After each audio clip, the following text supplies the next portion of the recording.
So you've just concluded this important meeting with experts. How do you feel it went? Well, the meeting went quite well. We are very happy with the results, and I think we brought the right set of experts to discuss about risk assessment, disaster risk assessment, which is a topic that, of course, it's of the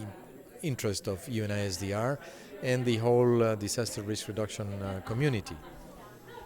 And then how do you see the way forward from now?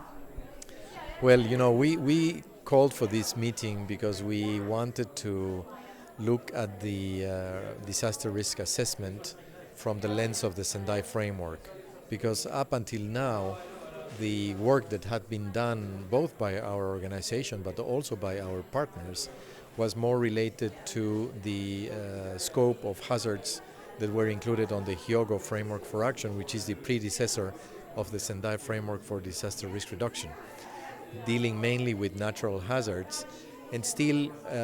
on a limited basis, covering only a few number of hazards, and in terms of exposure and vulnerability being very limited into what took into account. In any way, this was a very good starting point, and I think that it contributed a lot to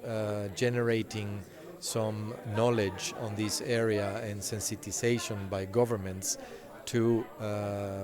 move towards some decision making on disaster risk reduction, which was after all the intention of the work when it started.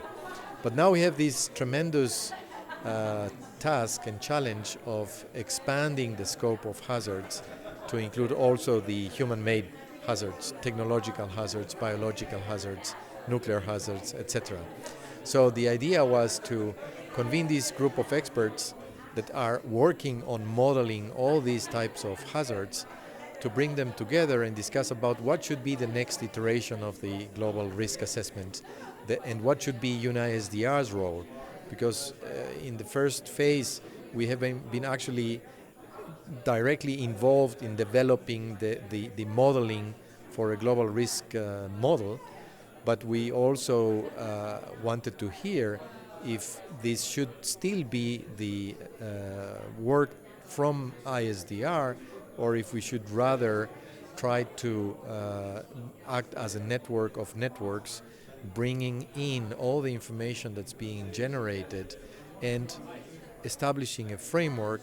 whereby governments and other users could actually have access to this information, and by doing that also help to come up with some standards or guidance on what should be the quality of the products that should come out of any modeling effort. So it has been a process, and this is just the beginning of what I see as, let's say, the second phase of the Sendai